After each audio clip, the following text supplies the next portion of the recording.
வணக்கம். Tuesday reading தான் நம்ம பார்க்க போறோம். ஸோ முருகப்பெருமான் உங்களுக்கு கொடுக்கக்கூடிய பிளஸிங்ஸ் அண்ட் மெசேஜஸ் என்னன்னு பார்க்கலாம். ஓகேவா? இது நீங்க ஏஞ்சல் மைக்கேல் கொடுக்குற மெசேஜா கூட எடுத்துக்கலாம். ஓகேவா? ஸோ ஃபர்ஸ்ட் கார்டே ரொம்ப சூப்பராக வந்திருக்கு பாருங்க. பட்டர்ஃப்ளைஸ். நீங்க 10-10 பார்க்கக்கூடிய நபர்களா இருப்பீங்க. சரியா? ஸோ இந்த கார்டோட அர்த்தம் என்னன்னா, உங்களை நீங்க எங்கேயுமே குறைச்சி மதிப்பீடு செஞ்சுக்காதீங்க அப்படிங்கறத அழுத்தம் திருத்தமா இந்த பிரபஞ்சமும் முருகப்பெருமானும் உங்களுக்கு மெசேஜ் கொடுக்குறாங்க. ஓகேவா? கடந்த காலங்களில் நிறைய கஷ்டங்களை அனுபவிச்சுட்டு வந்திருக்கலாம். இந்த பட்டர்ஃப்ளை எப்படி குறிக்குதுன்னா, ஒரு பட்டாம்பூச்சியா மாறுறதுக்கு அது ஒரு கூட்டுப்புழு. சரியா? ஸோ அந்த கூட்டுப்புழுவு பட்டாம்பூச்சியா மாறணும்னா எத்தனை ஒரு சிரமங்களை சந்திச்சுட்டு அது ஒரு பட்டாம்பூச்சியா மாறி இருக்கும். அதே போலதான் நீங்க பல கஷ்டங்களை கடந்துதான் வந்திருப்பீங்க. இல்ல இன்னும் கூட சில பேர் அந்த கஷ்டத்துல இருக்கலாம். பட் இதுல இருந்தெல்லாம் மீண்டு வர முடியுமான்னா வரதுக்கு நிறைய சான்சஸ் இருக்கு. உங்களை நீங்களே தகுதிப்படுத்திக்கோங்க. இல்ல உங்களை நீங்க தகுதிப்படுத்திக்க என்னென்ன விஷயங்கள் இருக்குமோ, என்னென்ன கத்துக்கணுமோ அதெல்லாம் நீங்க செய்யலாம். ஓகேவா? அதே போல இந்த தகுதிப்படுத்திக்கிறது நான் சொல்றேன்ல, இது நீங்க படிக்கும் குழந்தைகளா இருக்கலாம், இல்ல வேலை தேடும் நபர்களா இருக்கலாம், இல்ல வீட்டுல வரன் பார்த்துட்டு இருக்காங்க அப்படிங்கறத போல இருக்கலாம், இல்ல 2ஆம் திருமணத்துக்காக காத்துட்டு இருக்க நபர்களா இருக்கலாம். ஓகே? எங்கேயுமே நீங்க இதுதான் நான் அப்படிங்கறது போல எதுவுமே கிடையாது. நீங்க எங்கேயுமே உங்களை குறைச்சு மதிப்பிடாதீங்க. நீங்க அந்த பிரபஞ்சத்தோட குழந்தை. சரியா? உங்களுக்கு நிறைய நல்ல விஷயங்கள் நடக்க காத்துட்டு இருக்கு. ஸோ இந்த பிரபஞ்சம் உங்களுக்கு நிறைய நல்ல விஷயங்கள் கொடுக்கும். சில விஷயங்கள் நீங்க பண்றீங்கன்னா அதை கிவ் அப் பண்ணாதீங்க. படிப்பு சார்ந்து, தொழில் சார்ந்து ஏதோ ஒரு விஷயத்த நான் கத்துக்கிறேன், முயற்சி பண்ணட்டுமா, இல்ல முயற்சி பண்ணி நிறைய தடங்கல்கள் ஏற்பட்டுச்சு. இப்ப வெளிநாட்டுக்காக நான் போகணும்னு முயற்சி பண்ணிட்டு இருக்கேன். இல்ல வேற எந்த விஷயமா இருக்கட்டுமே, ஒரு காலகட்டத்துக்கு மேல நம்மளுக்கு ஒரு சலிப்பு வந்துடுது இல்ல, அந்த சலிப்பு மட்டும் வேண்டாம். Don't give up. ஸ்ட்ராங்கா சொல்றாங்க. ஸோ முயற்சி பண்ணுங்க. உங்களுக்கு கிடைக்கலன்னா வேற யாருக்கு கிடைக்கும் அப்படிங்கறத அதை மனசுல வச்சுட்டு பண்ணுங்க. சரியா? ஸோ நிறைய நல்ல விஷயங்கள் உங்களை நோக்கி வருது. ஓகேவா? நிறைய நல்ல விஷயங்கள் உங்களை நோக்கி வருதுன்னு நான் சொன்னேன். பட் உங்களோட எண்ணங்கள் எப்படி இருக்குன்னா அது கொஞ்சம் எதிர்மறையா இருக்கு. ஓகேவா?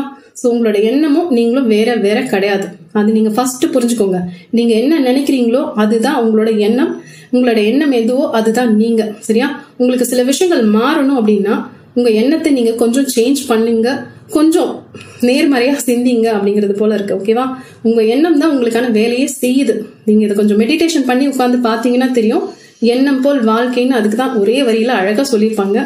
ஸோ பாத்துக்கோங்க, என்ன நினைக்கிறீங்கன்னு பாருங்க. நீங்க நினைக்கிறத பொறுத்துதான் உங்களுக்கான வரவு இருக்கு. சரியா?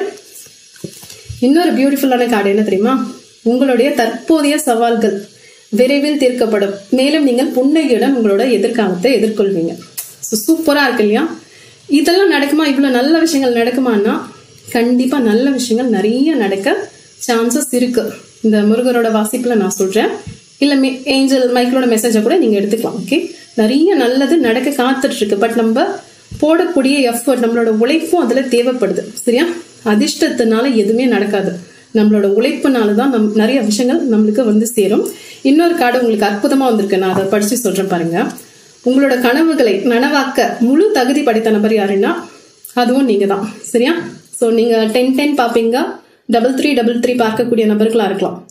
அதே போல 12-12 பார்க்கக்கூடிய நபர்களா இருப்பீங்க, 11-11 பார்க்கக்கூடிய நபர்களாம் இருப்பீங்க. சரியா? ஸோ இந்த சுத்தி வளர்ச்சி எத்தனை விஷயங்கள் பிரபஞ்சம் உங்களுக்கு கொடுத்துட்டே இருக்கு.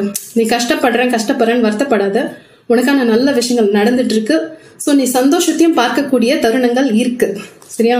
ஸோ நல்லா இருக்கு. உங்களின் உள்ளுணர்வின் வழிகாட்டுதலை ஏற்றுக்கொண்டு புத்திசாலித்தனமான முடிவுகளை எடுங்க அப்படிங்கிறது இன்னொரு கார்ட்ஸ். ஓகேவா?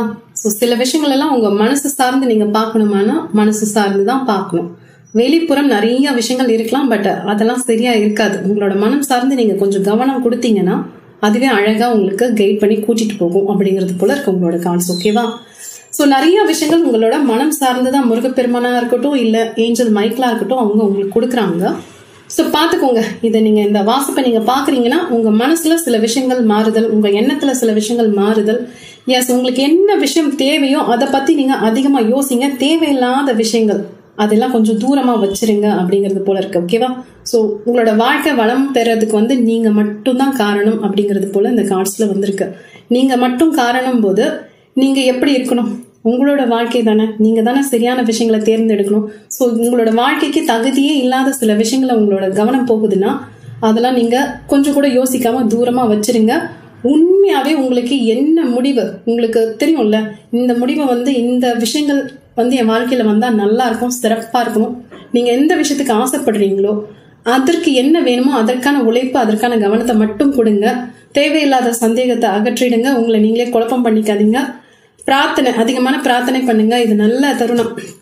ஓகே, உங்களோட பூர்வ புண்ணிய பலன் தரக்கூடிய தருணங்கள் இதை இருக்கலாம். ஓகேவா? ஏன்னா அதுக்கு தான் இவ்வளோ நல்லா சூப்பரான கார்ட்ஸ்லாம் வந்திருக்கு.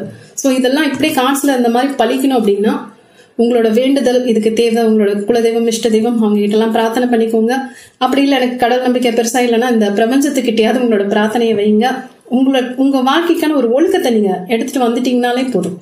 எண்ணத்துல ஒழுக்கம், மனசு சார்ந்த ஒரு சில ஒழுக்கங்கள், சில கட்டுப்பாடுகள் எல்லாம் கூட்டிட்டு வந்துட்டீங்கன்னா போதும்.